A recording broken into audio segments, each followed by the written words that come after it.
জঙ্গলটা আসলেই অনেক ভয়ঙ্কর। ও মাই গড, এটা কি ছিল? মাই গড,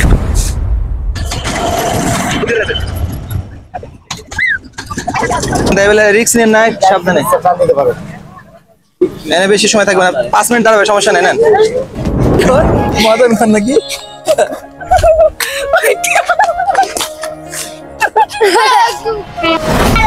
হ্যালো গাইস, আজকে চলে আসছি দেখেন রেল লাইনের উপরে আমার কুখ্যাত বিখ্যাত সেই শালা সমুদ্রীদের নিয়ে, বুঝছেন? বর্তমানে এখন আছি ঢাকা গাজীপুরে, আর কি ঢাকাতে না, গাজীপুরে মৌচাক রেল স্টেশন আর কি। এটা হচ্ছে মৌচাকের রেলপথ, রেল লাইনে আমরা ঘুরতে আসছি, ঘুরতে পারছি। এখানে শ্বশুর বাসায় ঘুরতে আসছি, সেখান থেকে এদের নিয়ে ঘুরতে পারলাম। কিন্তু এখানে একটা মজার বিষয় দেখায়, আমার একটা বড় ভাই, এই যে এই বড় ভাইটা সেই মজার একটা মানুষ, মাঝে মধ্যে শুধু আমার একটু করে চাপ দিয়ে আমার গ্যাস গুলো বাইর করে দেয়, বুঝছেন? হ্যাঁ, আমরা কিন্তু এখান থেকে হাঁটতে হাঁটতে এই যে আমার এই বড় কুটুম, সে আমাকে নিয়ে যাবে এখানে একটা হরর স্পেস রয়েছে বা ইনক্রেডিবল স্পেস রয়েছে সেইখানে।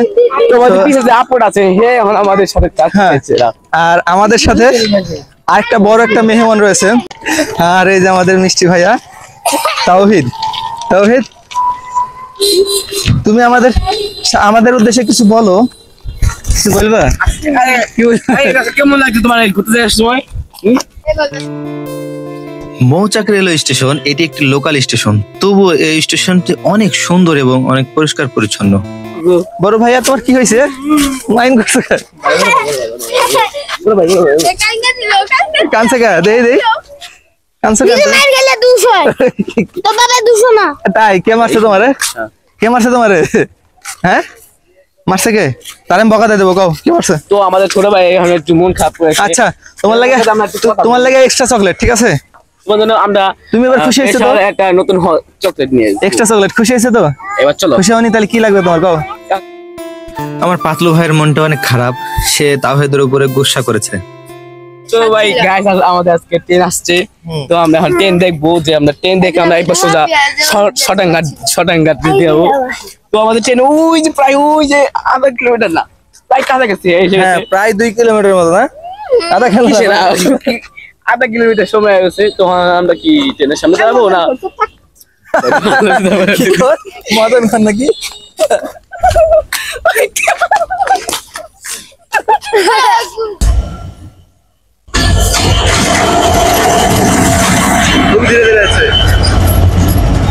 ট্রেন আসলে যতটা মজার ততটাই ভয়ঙ্কর। আমাদের সবসময় রানিং ট্রেন থেকে দূরত্ব বজায় রেখে দাঁড়াতে হবে। কিছু পড়ছে ভাই? হেডফোন পড়ছে না?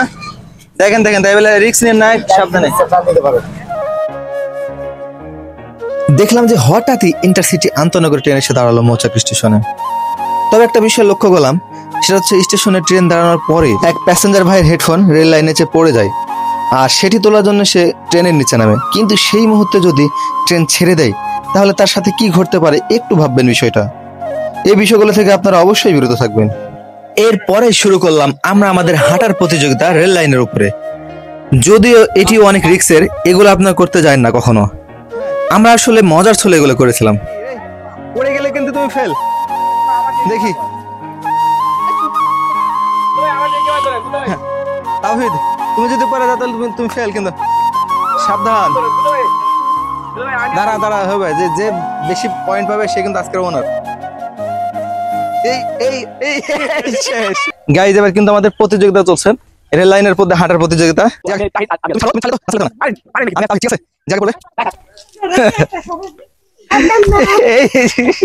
আমি পড়ে গেছি।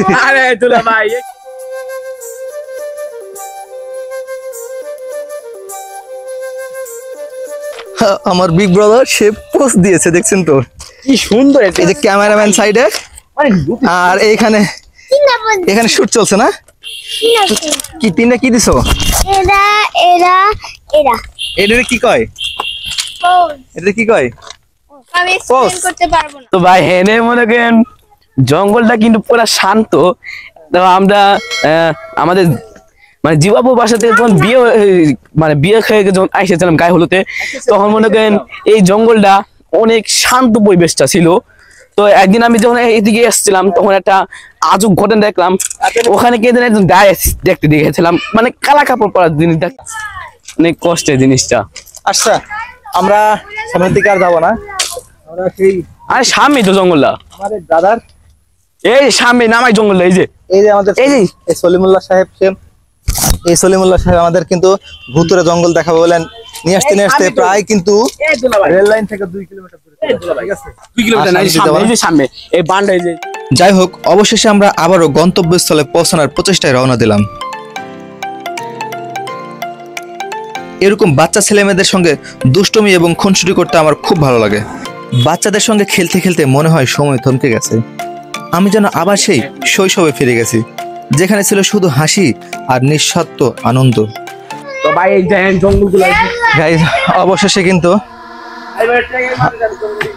এই জায়গার নাম কি রে? ট্রেকের মাঠ। আচ্ছা, জায়গাটা আসলে একটু ইনক্রেডিবল টাইপের। মানে এটা কি কি বনে, এটা বনে নাকি সত্যি সত্যি? তো ভাই এখানে মনে করেন আমি অনেকবার এই জায়গাটায় এসেছি। তো এই এখানে আমার কেমন জানি অদ্ভুত জায়গাটা লাগতেছে, অনেক অদ্ভুত জায়গাটা। তো এই জায়গার নাম হলো টেকেন মাঠ। আমি ধীরে ধীরে মোতাটা নিলে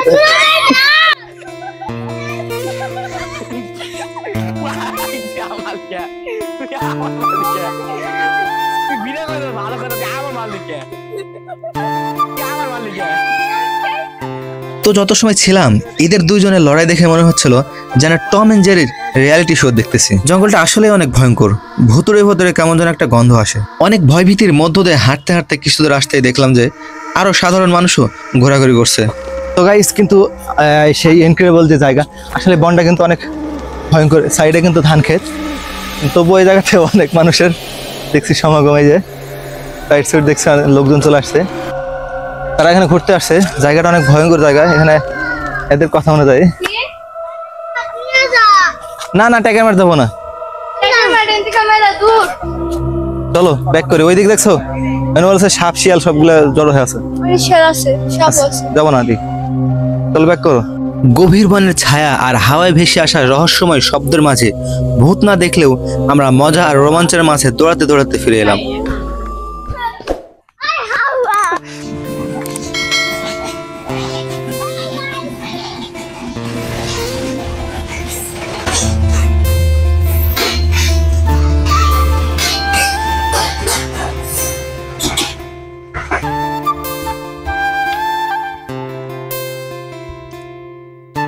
এগুলো গরম থাকে, কই গরম। আজকের এই যাত্রা হয়তো শেষ, কিন্তু স্মৃতিগুলো চিরকাল থাকবে আমাদের সঙ্গে। ভূত দেখা যায়নি, কিন্তু বনের অন্ধকার কোণ, পাখির কিচিরমিচির আর ট্রেনের ছুটে যাওয়ার দৃশ্য সবই মনে বেঁচে থাকবে। মজা, রোমাঞ্চ, একটু ভয়, সব মিলিয়ে এক অসাধারণ দিন কাটালাম আমরা। ফুটেজ শেষ হলেও এই অনুভূতি, এই হাসি আর ছুটে চলার মুহূর্তগুলো চিরদিন আমাদের মনে বাঁচবে। এভাবে জীবনের ছোট ছোট যাত্রাগুলো আমাদের গল্পের রঙ্গ যোগ করে, স্মৃতিতে স্থান করে নেয়। বন্ধুরা, এই সবই ছিল আমাদের আজকের ব্লগ ভিডিও। যদি ভিডিওটি ভালো লেগে থাকে ভিডিওটিতে লাইক, শেয়ার এবং কমেন্ট করতে ভুলবেন না। দেখা হচ্ছে পরবর্তী নতুন কোনো ভিডিওটিতে। আল্লাহ হাফেজ, আসসালামু আলাইকুম ওয়া রাহমাতুল্লাহ।